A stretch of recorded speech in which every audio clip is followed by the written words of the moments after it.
You are listening to Leaders and Legends, a podcast featuring some of Indiana's most fascinating men and women whose impact has shaped our state, our communities, and us. Join us as we discuss their imprint on our history. Leaders and Legends is brought to you by Veteran Strategies Incorporated, your local veteran business enterprise specializing in public relations, media relations, public outreach, crisis communications, and digital photography. My name is Robert Bain, Principal of Veteran Strategies, former Deputy Chief of Staff to Mayor Greg Ballard, and Communications Director for the Indiana Republican Party. I'm honored to be your host for our discussion.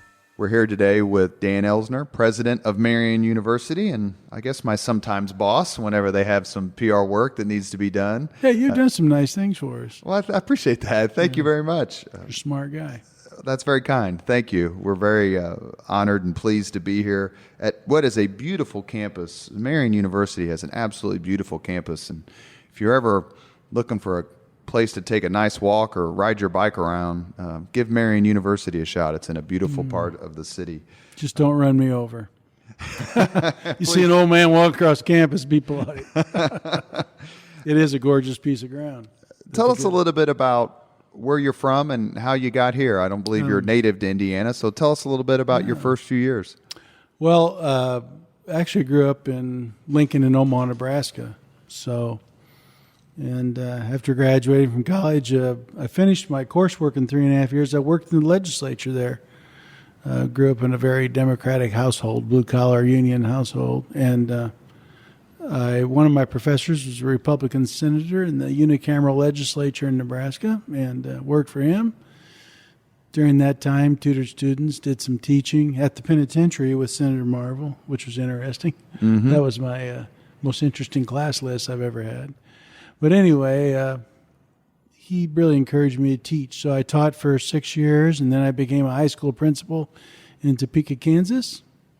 And then after doing that for a handful of years, I became a superintendent in Wichita, Kansas. Came here, I was superintendent of the 71 Catholic schools. We served about 25,000 students. Crystal DeHaan sold her business and wanted to start a foundation and work on education here and around the world. And she knew me I got her involved in some of our projects when I was superintendent. She's generous too, and she's a remarkable philanthropist, yeah, especially when it comes to education. Absolutely, yeah. And then one day, as minding my own business, as executive director of her Crystal DeHaan Family Foundation and some of her education initiatives were very large, frankly. And Marian wanted to know if I wanted to be a non-traditional president, and that would have been in the really late 2000, and in 2001. Frankly, I said no. I have a really good position here with Crystal. I enjoy these endeavors and giving money away to education, making investments, making a difference in the world, something I loved. And, little thought and prayer and some people talking me into it a bit, encouraging. Mm-hmm. Marian was in a weakened position, and I thought it'd be a good thing to turn it around, felt called to the work, and we went to work, and now it's a booming Catholic university in a great city. You grew up in Nebraska, so you were there. I'm guessing we don't ask people's ages on Leaders and Legends, but you were there for some pretty phenomenal football years. Oh yeah, in the rivalry with Oklahoma. Mm-hmm. What was that like in a football crazed state in late '60s, let's say early '70s? Oh yeah. Yeah, well, it was exciting. You know, Nebraska and Indiana would have the same cultural feel. I mean, people are nice. You don't have to teach them nice. Mm-hmm. By and large, they know nice. They live nice. Their DNA nice. But there's no pro teams in Nebraska, right? Mm-hmm. And really, even other sports, you don't play a lot of baseball. They do have an amazing volleyball program, unless that's changed. Yeah, that developed in like the last 20 years. But in the 60s, and they had some history in football in the 40s, etc. But a guy named Bob Devaney came rolling into town, and they asked him, what he's going to do to get the football program going. He said, "We're going to win." And I remember that. And then he Started recruiting, had some good luck. There were some good players in Omaha, and Johnny the Jet Rogers, a Heisman Trophy winner. And they had a character that was an announcer, Lyle Bremser, who would say, "Man, woman, and child, look at him go. He tore them loose from their shoes." He was a great announcer. Everything just kind of grew, and they started to win, and everybody latched on to it. So for not a very big state, and I grew up pretty close to the stadium, and we'd go down to all the football games. The first years he was there, you could get in the not whole section for 50 cents a kid, and then the adult was $2.50. So my dad could take his 5 sons and himself for $5 to the football game. So I remember doing that just a couple times. Then after that, they got really good. You couldn't get a ticket to save your life. Plus, we didn't have any money. So you would sneak in. We'd climb over the fence, go under the fence. We'd hide in the bath. We'd go down there 9 in the morning, hide in the bathroom all day, and stand on the toilet so they couldn't see your feet. I went in on a garbage truck once. I marched in with the band a few times. If you got in between about 5 deep into the band, you could get in there. Oh, yeah. We never missed a game. Then you get about 9th grade or so, climbing over the fence doesn't look so good. But through 6th, 7th, 8th, a couple games in 9th grade, we just would sneak in because otherwise you didn't get a go. And occasionally it'd be on national TV, and it was just down the street. So you got quite a kick out of it. And they had colorful players, and they won. So it was fun. We're going to ask you about your sincere and honest devotion to your Catholic faith in a few minutes, but I can't remember the exact year. It might have been 72, 73. Nebraska destroys Notre Dame. I think the score was 40-6. Yeah, I think it was like the Orange Bowl, yeah. In the Orange Bowl. So who were you rooting for? Oh, well, hey, listen. Notre Dame was a nice thought out there, okay? But my neighbors, I knew where I lived, okay? And frankly, it is kind of funny because, say, at the end of the day, Notre Dame would have had a great game. That would have made us happy, too, because when you were growing up, Notre Dame football is really kind of an interesting thing to understand with Catholicism. Exactly right. Because Catholics were minorities, often immigrants, looked down on a little bit. And vilified, certainly a target of the Klan when the Klan reemerged in the 20s. That's right. And even CYO grew out of that there was big boxing clubs up in Chicago, CYO. It was a way for immigrant kids to have pride, and everybody latched on to Notre Dame football if you were a Catholic guy, because you could maybe be looked down by so forth, but people did identify with Notre Dame football. So in a way, I guess when Nebraska played, that was the neighborhood, and I grew up down the street, and you knew some of the players from one of your local high school or something, so you really cheered for those guys. But I wouldn't have been a hard pill to take to see Notre Dame win. Frankly, our family would have got a little fun out of that too. So, you have your football allegiance. It won't get you to heaven. So, you can get a few bumps and bruises out of football, but you can't get to heaven. You mentioned. I want to ask you look quickly about Crystal DeHaan. The amazing amount of work she has done. Oh, yeah. And the incredible generosity that she has shared with her fellow human beings. Can you give us a little insight into what's important to her, why she chose education, what's it like to work with someone who's just it seems to me leads with her heart. I don't know her that well. I met her a few times when I worked for Mayor Ballard, but she's always thinking of others. How did that influence you? Well, all along the way, you pick up with some really good leaders, and if you're smart and you keep your ears open and watch, you learn a lot. And one of the common themes you see in people that make a difference in the world is they are passionate. They have a calling. In other words, I was saying earlier, it's hard to teach someone nice. Mm-hmm. It's hard to teach somebody passion, calling, devotion, commitment, where kind of like a head through the wall type of thing. You know, where if I have to put my head through that wall, we will get this done. She has that, but she also has. Crystal would keep grinding and paying attention to something until she figured it out in detail. A lot of people will list this. Okay, that'll work. Not her. No, she didn't want to do philanthropy and give money away. She wanted to make a difference, and that's the mind of an investor. So if you're going to invest a lot of money in a company, you'll do a lot of due diligence. Why? You don't want to lose your money, and you want a return. That's exactly how she views philanthropy, and I loved watching that. And I suspect we've had trying to admit success here at Marian. You know, people donate a lot of money to us to get good deeds done in the world. And I suspect watching a philanthropist ask questions, ponder how to get a return on investment has had a profound effect on me. Plus, she's just a good friend. I mean, if she's your friend, she's your friend. And if you want to get something done and you want energy and you want to see humanity flourish, that's a good wagon to hook your star to. So, yeah, I learned a lot from her, inspired by her, and I'm very thankful I had the opportunity. I mean, she obviously paid me well to run her foundation and all, but I could have paid tuition and been happy as well. No, that makes sense. That's a great way to put it. She chose education. Do you think that absolutely jibes with the investment part of what you just there's no doubt about it. You know, like if you were to say to her, give some money to feed people, she has a heart. Obviously, she'd have some interest in that. I know she's done some of that.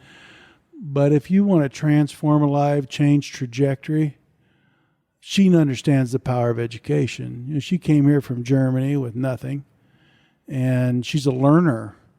And she hired a lot of smart people, and she saw what they could do in delivering a good product and taking care of customers and coming through. And without education of the heart and the character and the mind and skill development, your value to the world and your ability to participate in the world like you might want to do, like you feel called to do, is very limited. And it's never been more that way with the modernization of technology and automation and artificial intelligence and all this.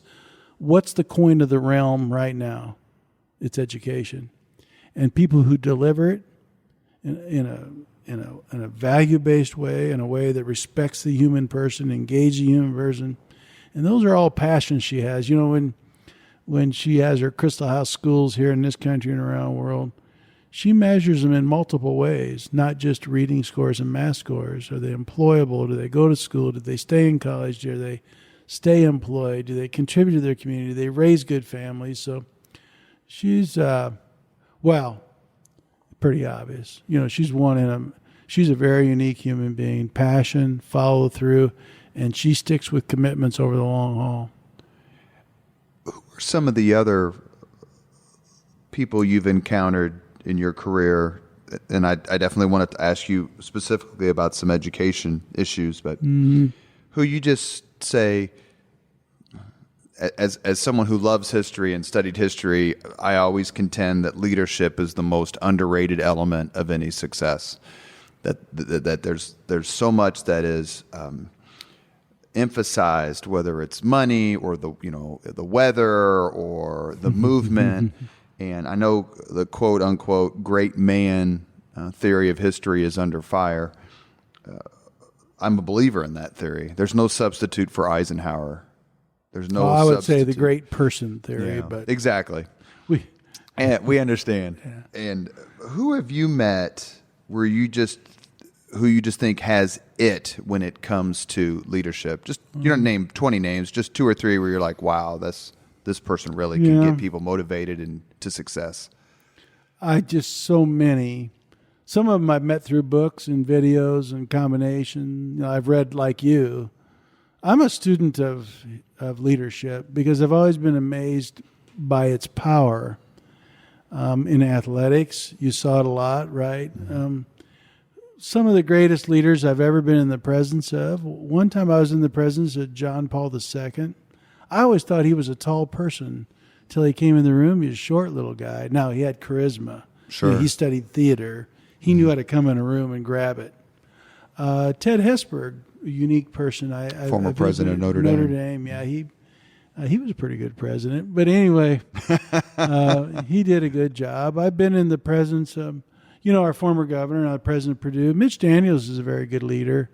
A different kind of charisma. Crystal, you mentioned her. She was a unique kind of leader.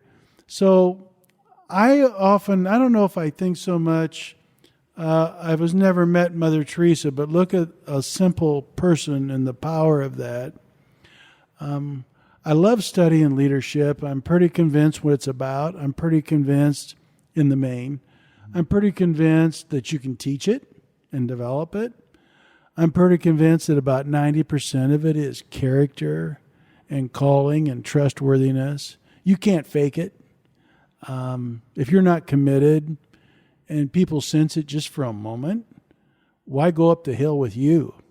Because when it gets tough, you're going to back off or blame or flinch.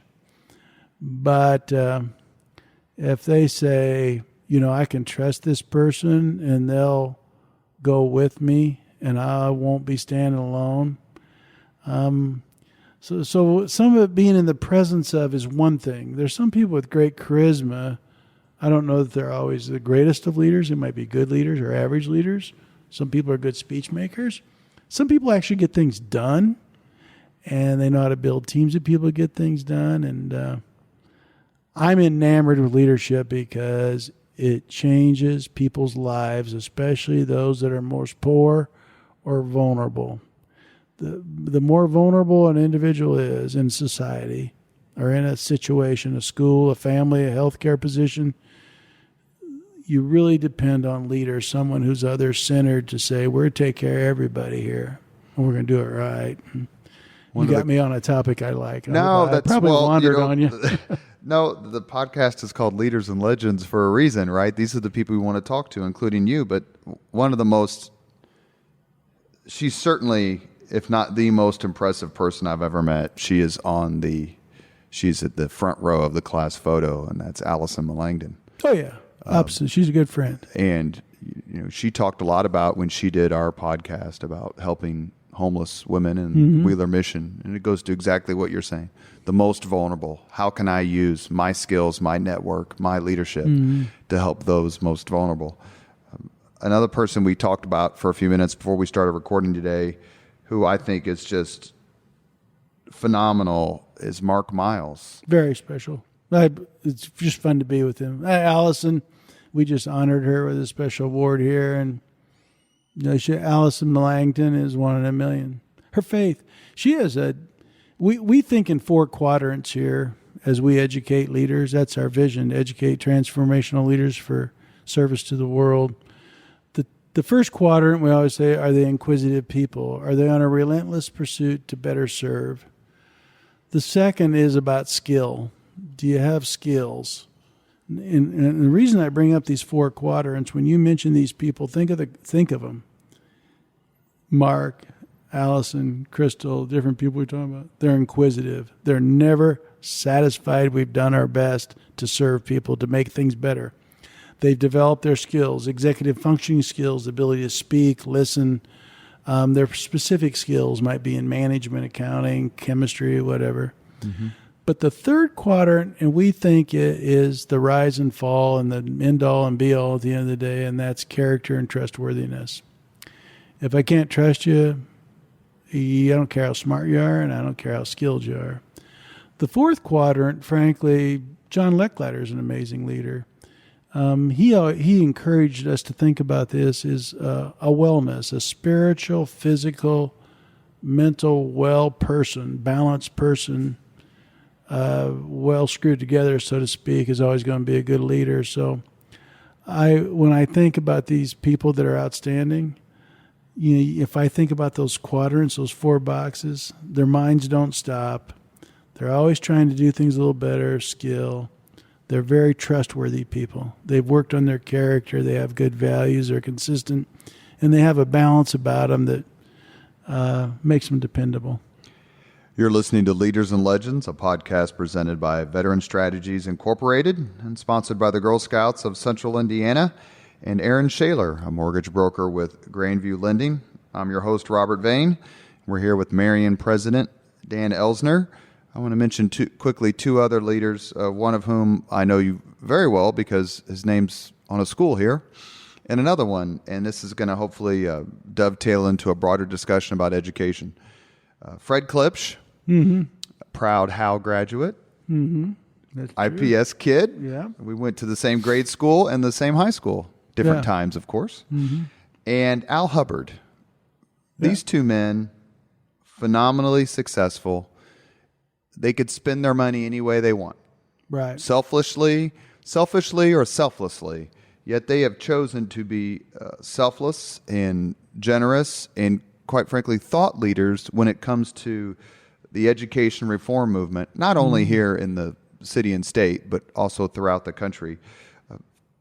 What's it like to work with two incredibly successful businessmen who've decided to invest their success into ensuring the success of our young people? Well, those you were talking earlier, I didn't get down my list, but one that immediately came to mind, both are wonderful people. Fred Klipsch is the most strategic mind. He's on our board of trustees as well. But years ago, he wanted to drive improvement, because he didn't grow up. He grew up in an environment where there weren't a lot of resources. They were working people. I grew up on the Near East Side by School 78, which is roughly Sherman and Washington. So he really tried to drive educational improvement. He thought that every kid deserved a chance. He often says, show me a kid that doesn't deserve the best shot in life. And strategically, he worked very hard on issues around education. He, particularly, but also his wife, Judy, have invested a lot in the Klipsch College, which is a dynamic new approach to recruiting and developing educational talent for our students, which is the biggest thing. Principals and teachers drive change. And that's what makes A schools. You have to work with present teachers and new teachers. What's it like to work with them? It's a journey of strategic thinking, systematic thinking, and sticking with a plan. I've known Al Hubbard for 20-some years, and it's interesting. Where do people earn value and excitement in their life? It's doing for others. Robert, I had an interesting experience this year. One of our senior students, they have a senior art show, senior chemistry show, whatever project. And one of our students did a whole art show on gratitude. And when you talk about Al Hubbard and Fred Klipsch and some of these other folks, they're grateful people. And the student, I said, what's one thing you learned about gratitude when you did the research before you did the art? She said, President Elsener, if you work hard at being happy by getting more things and more experiences, it'll be hard to get to grateful. If you work hard at being grateful, you'll always be happy. And I thought that was an insight, and I think a lot about people like Fred and Al and others. They're grateful people. They came up, they worked hard, they were blessed with resources. And to help others is kind of their MO. Because they're grateful and they want to do for others. And that's how you get to happy. You're a grateful person, and grateful people want to help others in their station in life. And to be around them is a total blessing. It's just a privilege. And I see that in leaders a lot. They're grateful people. They're grateful to be in America. They're grateful for their talents. They're grateful for what resources they have. And they're grateful they can make a difference in other people's lives, and they relish the opportunity to do it by and large.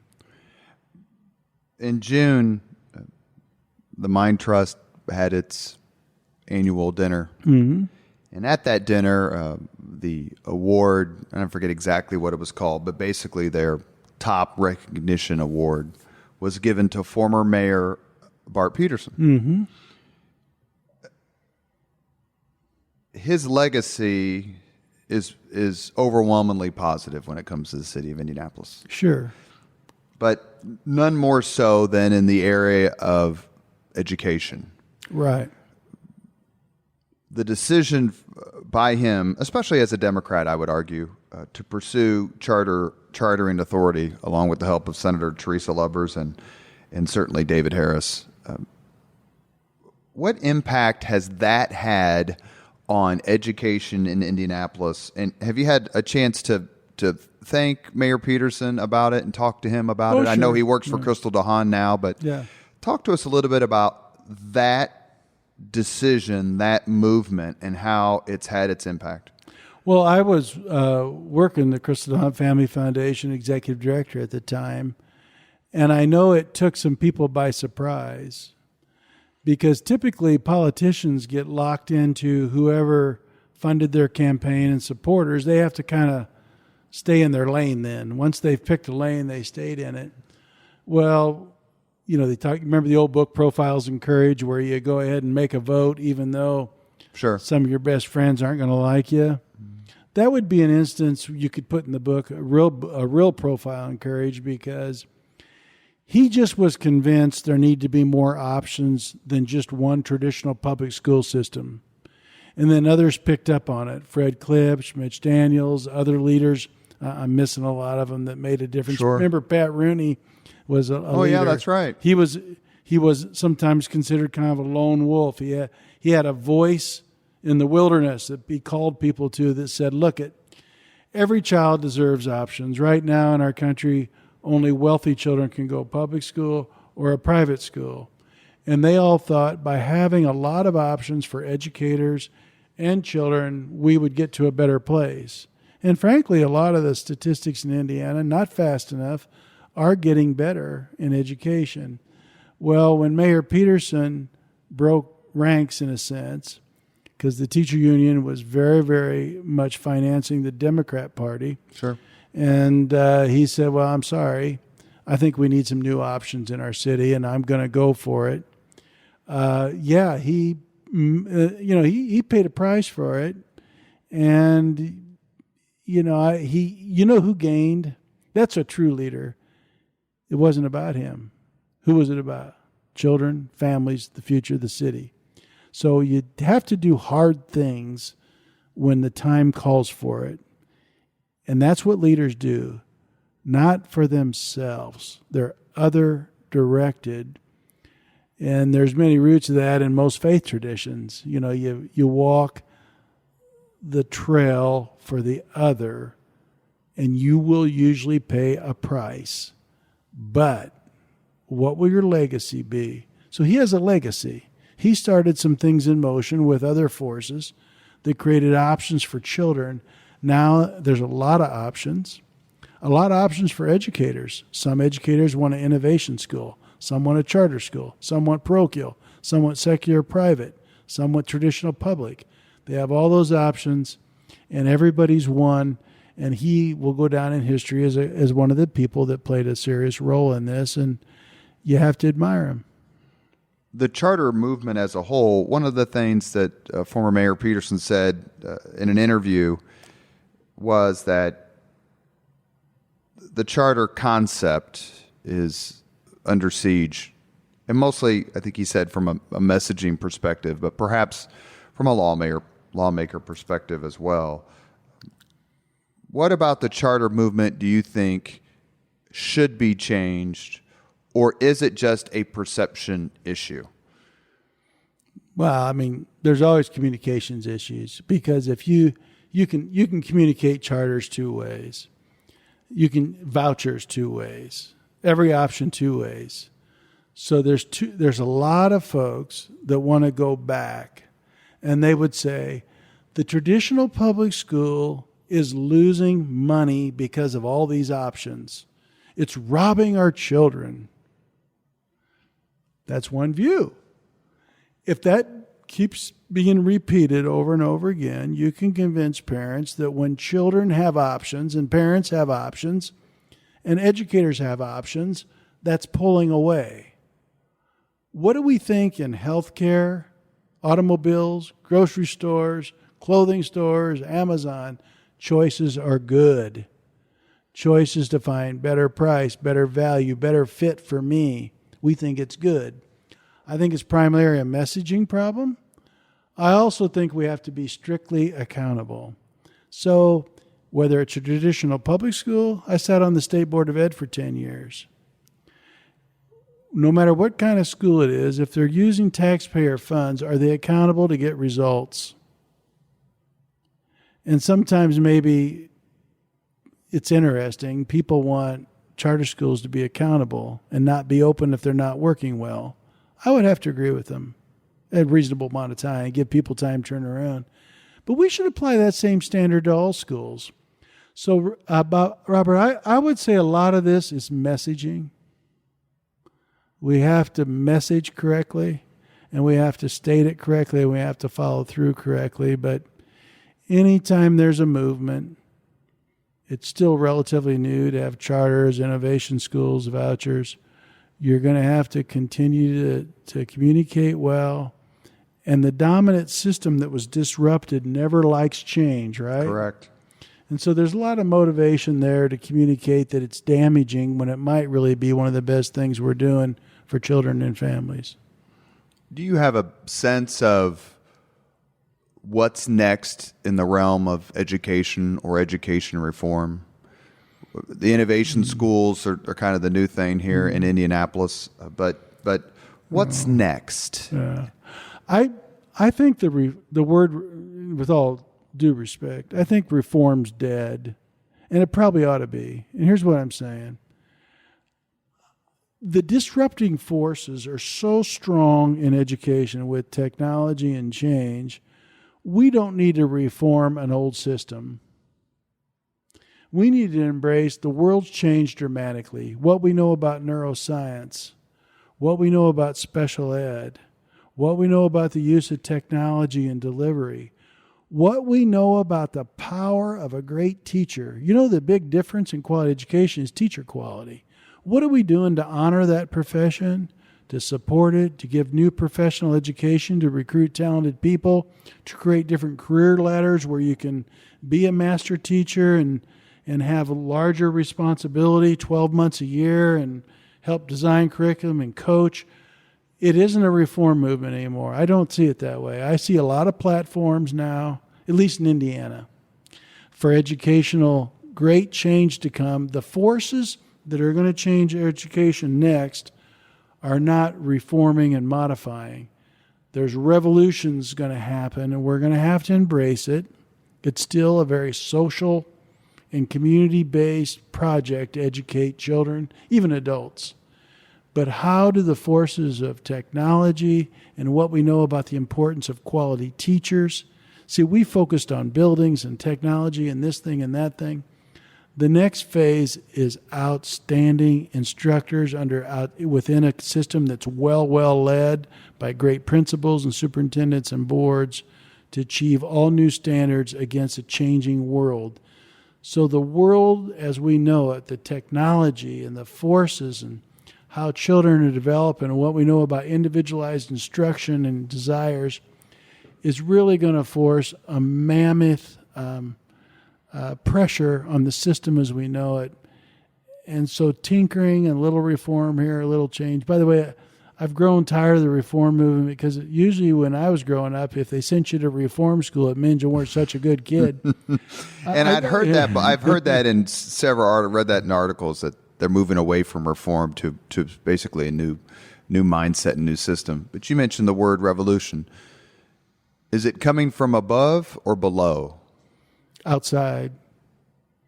That parents are demanding, and neighborhood leaders are saying, look, we've got to have a great school here. Yeah. And sectors of urban, especially urban and metropolitan communities, are saying, look, what's being offered for my children isn't good enough. My kids go to Roncalli, which is no surprise because I wrote about it in the Indianapolis Star. And at the time, I told their mother, I'm like, if we can afford to send our kids to Roncalli, and we don't, as Catholic parents who want the best for our kids for the rest of their lives, then we are committing parental malpractice. It's been one of the best decisions we've ever made. Yeah. It's an expensive decision, which obviously I don't have to tell you about. I'm going to ask you about that in a little bit. President Elsener is the father of 9. That's right. I believe that's correct. You got it. And so Is it coming from thought leaders and political leaders and think tanks who saying this is what should happen? Or do you think the next stage is going to come from neighborhoods and parents and families and students who say, this is what must happen? Mm-hmm. Help me save my family. Help me save my kids' future. Yes. And so I'm not trying to be obtuse. There are pressures on parents and community leaders. How are we going to hold this thing together for each individual child, for our society, for our culture, for our economy? How's it going to work? In a technological world where change is happening and you have to be able to think and do things and add values and it's a knowledge economy, right? A technological economy. So these forces coming at us and new ways to educate and better ways to educate and to individualize education and to know how the brain works, and whether it's a special ed kid that's off the charts smart or autistic, everybody has strengths. How do you find the strength and develop the strength? Are there pressures on parents to find that for kids? Sure. Are kids asking for it, demanding it? They're not going to go to school and sit and listen for 50 minutes to someone talk. They can get information anywhere. They're going to have to be engaged learners, excited learners, connected learners. I'm just saying the forces on all these from all angles, technology, the world's being internationalized, are demanding changes of our educational process that are beyond some of the small battles we fought in the past. They're much, much bigger, more challenging, and we'll have to join hands, parents, community leaders, students, educators, professional and otherwise, and say, how do we meet the needs of society today so that our economic, social, and cultural future is strong? As a former teacher and principal, how would you grade the education environment in Indianapolis? I see a lot of options emerging. I've sat with faculty at innovation schools, K-12 faculty. I see them energized. They're getting to control their future, design curriculum, meet needs of individual students. There's a lot going on. There will always be pressure to grab the past, say, we need to get back to you. We can't have all these options. Students are leaving, money's going different directions, but that's out of the can. I mean, we're going to have options. So I see what's happening here in our Klipsch College at Marian University. We have such talented kids going into it, young people going to education, great programs. I see districts willing to partner and have paid residencies for new teachers under master teachers. I see the research is getting in the hands of educators more about what really works. I've never been more upbeat, and I don't think it's easy, but I've never been more upbeat about the knowledge we have and the potential we have to take kids that are in poverty and disadvantaged situations, privileged kids who need to have an emphasis on service to other and their character molded and how to take their gifts and talents and make the world better.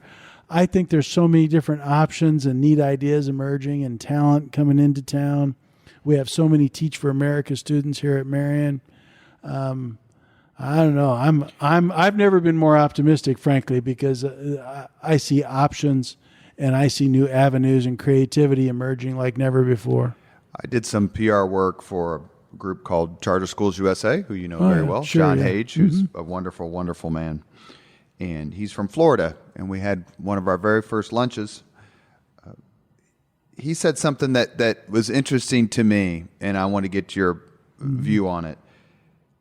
He had been involved in education for decades, was close to then Florida Governor Jeb Bush, and helped create a lot of the education changes there.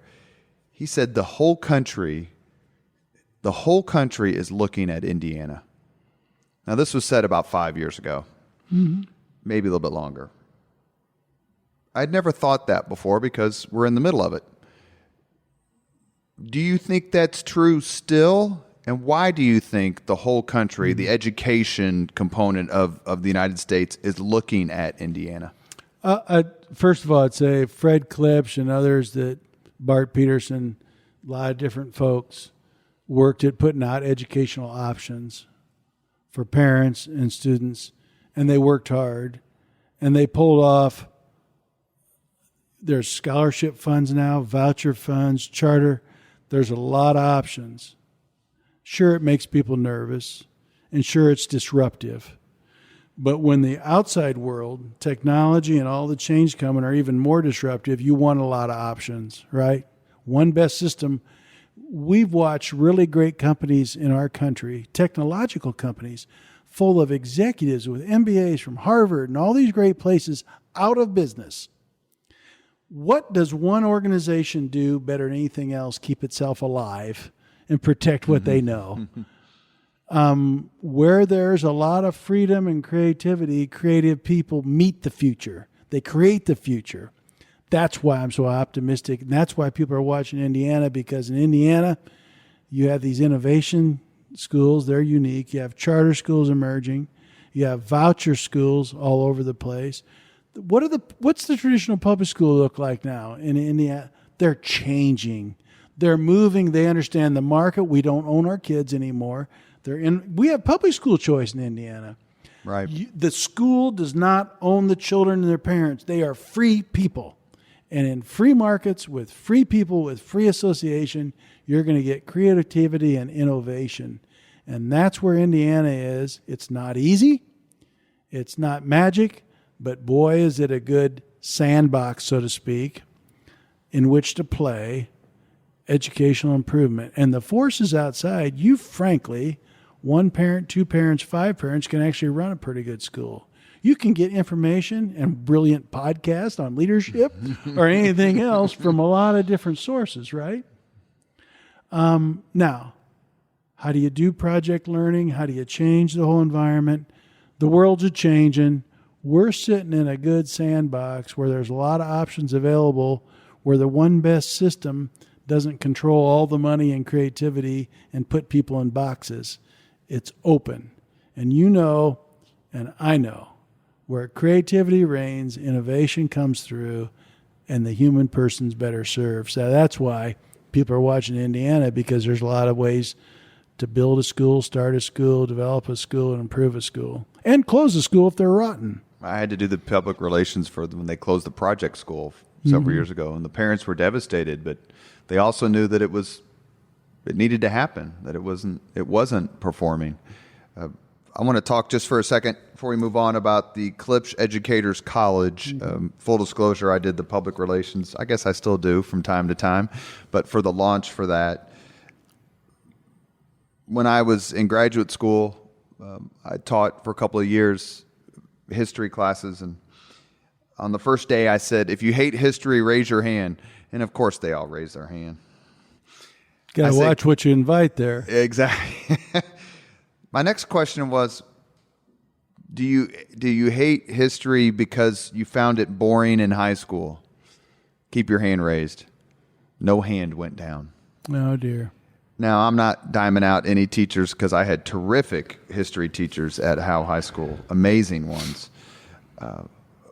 But the Educators College is dedicated to training teachers, school leaders, future leaders of the community, to avoid, in some ways, the dilemma that I just articulated. Talk a little bit, please, about your commitment to training and mentoring not only the future educators of the city, state, and country, but also the fact that you've made it your stated mission to find people of color and with disadvantaged backgrounds to go into these local schools and say, I did it, so can you. Well, it all started in a vision that what kid, have you ever found a kid that deserves an inferior education? Then you do some research. The educator's so important. And then you do some more research and you find out the teacher corps is turning over so fast, especially in urban environments, and everybody blames it on pay. Everybody wants more pay, but most of the students the deeper research on that is they felt ill-equipped to be successful. Then you do some more research and find out that African-American children never or very seldom have an African-American teacher or Latino. In other words, the teacher corps does not look like the students at all, okay? Then you say you have to respond. So our heart was into responding because it's about human flourishing. Catholic University wants to advance the common good. And it was very clear to us that the teacher that are in the field need more support, more honor, more respect, more development. And the new teachers coming in need to be trained at a higher level. New teachers are turning over so fast when they're ill-prepared. They just have to get out of it. They might have the heart to teach, but if you're getting your head handed to you every day, so to speak, it's not a lot of fun and you need to get out. And that turnover is really creaming us in terms of student progress, especially in challenging schools. Those children are not progressing at normal rate. Then they're suddenly in 7th, 8th, 9th, 10th grade. They find themselves 2 or 3 years behind. And how do you make that up? That gets to be a very, very difficult situation. So as a state and a community and as a university, we made that a top priority. And I wanted to be humble. Earlier you said, why are they watching Indiana? People are coming from around the country to see what we're doing at Klipsch College. 5-year program. It's a paid residency the 5th year, like med students. They get paid residencies. We're taking top students. We're getting excellent students. Last year, a fourth of the students who came in were either African American or Latino. This year, it'll be over a third. And so we're going specifically in schools and how and tech and every other school, and we're inviting talented people to teach. Our enrollment's booming. We're getting more diverse students. The group as a whole are more talented than ever. And that's one aspect. The other aspect, we want to have A schools in our state. Then you've got to partner up with districts and principals and faculties and say, what's the research saying about how we could do math better or character education better or instruction or classroom management? Let's work with you over a long period of time and let's get that done together. You know, the old thing like when you say you need to reform right away, there's defensiveness going on. Say, let's get better together. That's what we say a lot, better together. And how do we do it? And this Klipsch College, it's well funded. We've been blessed. We've already raised $35 million for the endeavor. Our goal is to get to 50 by 2021. And I don't bet, but if you want to make a bet with me right now, if we'll hit the goal, I'll bet you. Let me just editorial note: if you bet against Dan Elsener's fundraising prowess, you might as well pack your stuff and move out. But it's funny though, we don't go out and try to raise money. What we describe is, and this is true across the campus, what we want to do for people. What do we want to do for this community? When you put it in that context, people usually ask, well, how much money do you need to get that done? And they give you according to what they have a lot of times. So this is a big vision. It's big vision for Indiana. It's big vision for Marian. It's part of our tradition. We didn't pull it out of the sky. The way we did it was rather bold. We closed down the old program, which was very good because we wanted to be one of the exemplars in the country. And sure enough, we have people visiting us from all over. The numbers are looking great. We're very fortunate. We sign up our teachers like they sign up big-time athletes. We have a signing ceremony. We give them gifts. We run them out in the court and field and cheer like crazy dogs. And it's purely sober, I'll assure you. But we're very excited about a great student becoming a great educator, and think of the difference it'll make. You look 10, 20 years out. If what we're doing here revolutionizes the way we work with schools, not only us, but other universities, and the way we recruit and train teachers and the way we honor teachers. Part of our research, other countries, they treat their teachers with tremendous respect. We made a mistake here the last 25 years in the United States, 30 years. They don't get the reverence and the respect they deserve, and we got to reclaim that together. And so the Klipsch College for me, I've been so blessed in the field of education, and I've never felt younger, frankly, and more energized about it. And part of the reason is this Klipsch College and what we're going to do for children and communities in the future of our country. It gets me up early and keeps me up late. It's so exciting. Well, one of the things that's special about Marian and something you've talked about, and we've talked about, quite frankly, and you've written about, is the importance of the Catholic in the Catholic University of Marian. How much has that, as we start to wind up our podcast today, how much has that energized you? Yeah. Well, Yeah, energizes one, but it brings a calling to your work. Whether you're Christian or not, or Catholic or not, or frankly, we have students of every faith tradition on campus you can imagine. And even people of other faith traditions appreciate when you take faith serious. It's quite a grounding. Peggy Noonan recently gave the commencement address at Notre Dame. She says, keep your faith, and if you lose it, get it back because it grounds you. What did Jesus teach us? Whether you think Jesus was divine or just a good example or kind of a neat story, Jesus taught us sacrifice for others, and in there is glory and goodness. We were taught that everybody's valuable. He said, love God, love your neighbor. He didn't say love your neighbor, the one you agree with politically, or the one that looks like you, or the one that's blah, blah, blah, has the nicest tennis shoes. Love your neighbor. And when you form a university community, now we're human, so it's going to be imperfect on any given day, right? But as humans, to pursue those goals, the dignity of each human person, being a responsible steward of our gifts and talents, and the gifts and talents and the resources people have given us to educate, to be after justice in society, make sure everybody gets a good education. When you make mistakes, to reconcile those, to stay, we belong to one another. That's the Christian ethos. When we encounter culture as a university, it's not a private good. In other words, I could run a university where you're going to get a good education and make more money. You happy? No, not happy enough. What are we doing as a university to advance the common good, to make this a better sandbox, if you will, regardless of station in life, our community, our culture better? A university is full of brilliant people with PhDs in medicine. We have a medical school. We have all these brilliant people. We need to be engaged in making the world a better place.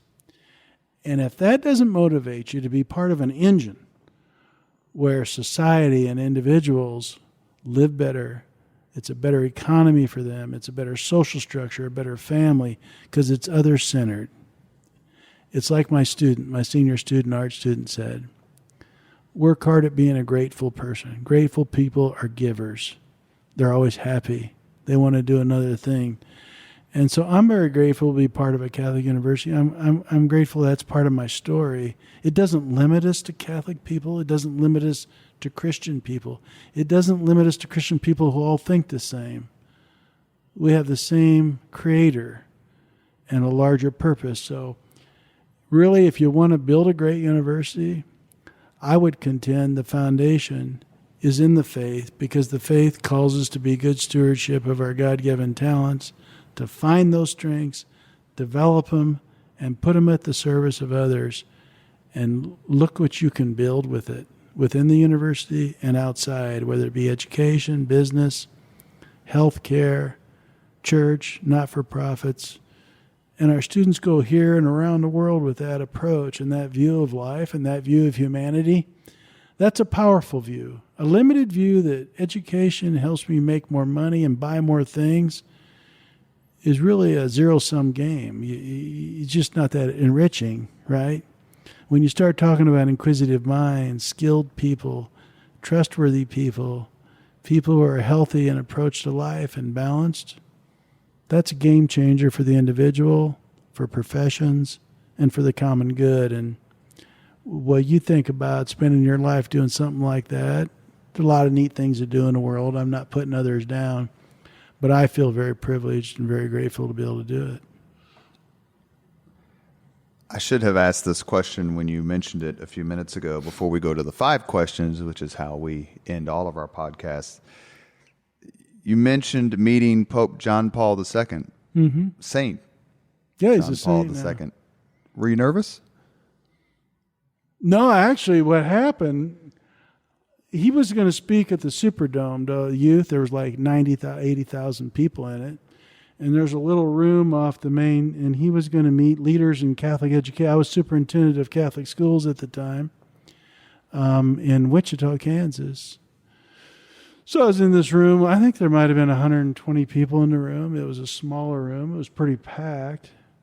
And it just so happened I was kind of in the front row, right where he was going to walk in.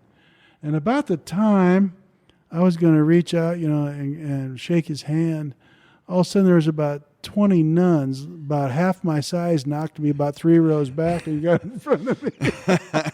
So now I wasn't nervous. I was trying to save my life. Did they have rulers in their hand like they always did? No, they were sweet people. They were just so. But it was more, I loved being there in the presence and watching someone with tremendous charisma and enthusiasm, and he was beaming. Now, he was getting ready to go out and talk to about 80,000 youths. I would be looking at my notes and being nervous. I mean, he was like the guy next door offering you a beer. How you doing? I mean, he did this little presentation to us about our leadership.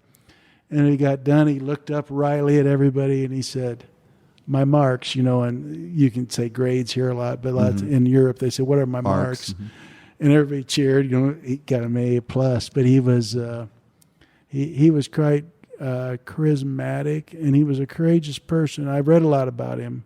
His role in the ending of the Cold War is something that unfortunately gets overlooked perhaps, but his election as Pope, which I think was in 1979, in the signal, he was the first non-Italian Pope in centuries. Yeah. But that election and the signal it sent to the Soviet Union at the time was powerful and remained so until the end of the Cold War about a dozen years later. No, you think about it, walking around the White House or being in the room with popes or different thing, and I'm just a hayseed kid from Nebraska. I always find myself when I'm in those situations, the Oval Office or somewhere, like, how did I get to the White House? What the heck am I doing here? Is this a big mistake? But it's... That could be the name of your autobiography, Dan, is... I hid with the band, and now I'm to get into football games, and now I'm hanging out with presidents. I think that's where I learned to be an entrepreneur, trying to get in those football games without any money. But I did it. Sometimes, by the way, I went legit and sold hot dogs till third quarter. I watched the fourth quarter. I could sell Cokes like a machine. I'm pretty good with numbers, so I could figure out the math at 35. Just think there were 35 cents a piece to get a Coca-Cola, then up to 75. You still sell them. And, those were all fun deals. So I walked in legit to meet the Pope, but the football game in Nebraska, you have to sneak in. So maybe that tells us about society. You are listening to the Leaders and Legends podcast, presented by Veteran Strategies Incorporated and sponsored by the Girl Scouts of Central Indiana, and Aaron Shaler, a mortgage broker with Grandview Lending. We've reached the 5 questions portion. This is how we end all podcasts. I don't think I got a warning on these. I hope You're not supposed to. Okay, good. It's fun to listen, folks, watch people try to recall because it's a trip down memory lane. At least a few of them are. So I promise no gotcha. So question number 1 is, what was your first job? Delivering newspapers. Delivering newspaper. I think before that, I helped my brother shovel some walks, and you get some money off of that in Nebraska, and mowing lawns. My first job, I was selling seeds. You could sell seeds. You'd order them and go around the neighborhood and sell seeds to people, and you got a commission on it. I actually did that, and I had my brothers, 4 brothers. I actually did, the first time I sold something was in 3rd grade. Selling seeds in the neighborhood. Thank you for helping me recall. What was your first concert? Musical concert? I was working at an auditorium. I sold Cokes and things wherever I could. We worked. We knew how to hustle. That's one thing our parents taught us to hustle. Simon and Garfunkel. They're pretty good. Just 2 guys. They had 2 stools, a couple guitars. They came out on stage. They started just to sing away. And I remember getting a little distracted because I was there to make money, right? Again, you knew the commission, you knew how fast you had to sell them, and you couldn't sell during the concert, so you got to stand at the aisle and listen to that concert. I thought, those guys are pretty good. Yeah, they did okay. They did okay. Sounds of silence. If you could suggest any book for someone to read, which book would you choose? Wow. Oh, yeah. Recently, over the years, the book I really liked was Old Man and the Sea. There was just something gritty in that Hemingway book about that guy persevering.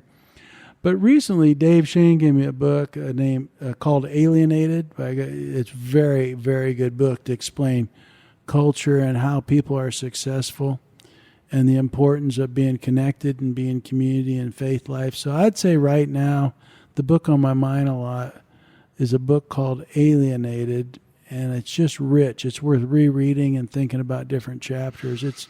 I read a lot, and I would say that's on my mind more than anything lately. Anything that comes from David Shane's probably a pretty darn good He's recommendation. A smart guy, too. I really admire him. If you could witness any event in history, be there as it happens, which event would you choose? And we're actually recording this on D-Day. Yeah. Yeah, that's on my mind a lot. I would have loved, Frightened. I've read a lot about it, watched the various movies. I guess that moment where these people knew, some of them estimated 90% of those soldiers would die, and they went forward. I would have loved to have been President Eisenhower walking through the troops the night before and talking to them like he did. The famous picture of him talking to the paratroopers. Yeah, he could have been up in a perch somewhere, I guess. A moment in history I'd like to have been in the room with President Truman when he decided to drop the atomic bomb, because ethics intrigues me. Sure.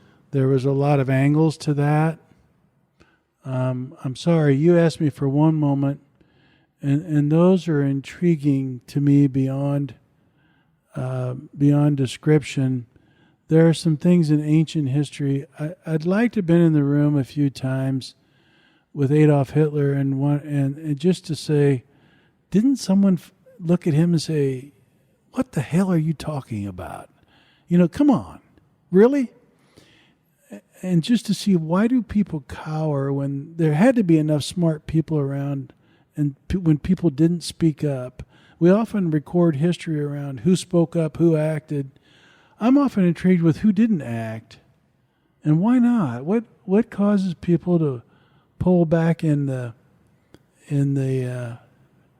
pea pod and just stay there and hunker down and not act? So again, I'm giving long answers. It's hard to pick one instance, but maybe it's in the room with Truman when they had the discussion about the atomic bomb.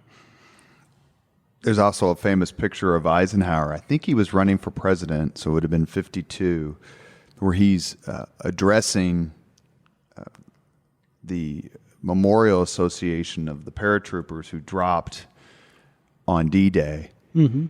And he can't get through the speech because he's crying. Oh, really? To see a picture of Dwight Eisenhower with tears running down his cheeks because he talked to those guys the night before. He knew that the casualty rate was going to be absolutely massive. They climbed in those planes anyway. And to see that picture, which I'll show you when we're done here. We got one more question. Forgive me. If you could have dinner with anyone living today, 2 hours off the record just to chat, whom would you choose? Oh, that's really a great question. I suspect I'd be quite interesting to have nobody in the room and ask Donald Trump a few questions and listen to his answers and try to understand. I understand, he knows how to get things done, obviously. But I'd like to ask him his thought process or try to understand some of the ways he goes about his business and see how he would like some of my questions. I don't suspect he would, but I wouldn't mind spending a couple hours to see what I'm missing there, because I think there's sometimes some moves. I always try to respect every president, whether I agree with him or not. President Obama, who cares? I mean, they're president, right? Sure. I wouldn't mind a 2-hour visit with him. Maybe he'll hear this podcast and invite me out. I'd be pleased to go. We'll send it to him for sure. Yeah, you never know. He'll say, "Yeah, bring that Dan Elsener over here. I'll see what that smart aleck has to say." I think the VP could make that happen for you. You were talking about Eisenhower. One of the great quotes about leadership I've ever heard was from Eisenhower. He said, "Leadership is getting people to do what you want them to do because they want to do it." I've often thought about that. Leadership is about getting people to do what you want them to do because they want to do it. And I think that was kind of the deal when you think about paratroopers and D-Day. There was a pride in understanding these people, what they were supposed to do. They wanted to do it, and he had to get them organized and talk to them a certain way and do it with enthusiasm, skill, and acuity that ensured victory. And that's probably a good summation for a leadership podcast. Well, our podcast is called Leaders and Legends for a reason, and that's because we get to talk to people like Mark Miles and Greg Ballard and Allison Langdon, and quite frankly, we have a terrific future lineup coming, and it is leaders, men or women, who affect change through the power of their thoughts and deeds and words. And I guarantee you this, Marian University is going to be carved into 2 time periods, and one of them is going to be AD, and that's after Dan. President Elsener is very gracious to spend time with you today. I know this because I hear it all the time, but the work you're doing here at this university is respected probably more than you could ever know, and we're very grateful to have you on today. It's a privilege to be at Marian, and it's a privilege to be with you today. Thank you, Robert. Thank you very much for listening to Leaders and Legends, brought to you by Veteran Strategies Incorporated. If you want to contact us about this program or our menu of public relations services, please send us an email at robert@veteranstrategies.com. That's robert@veteranstrategies.com.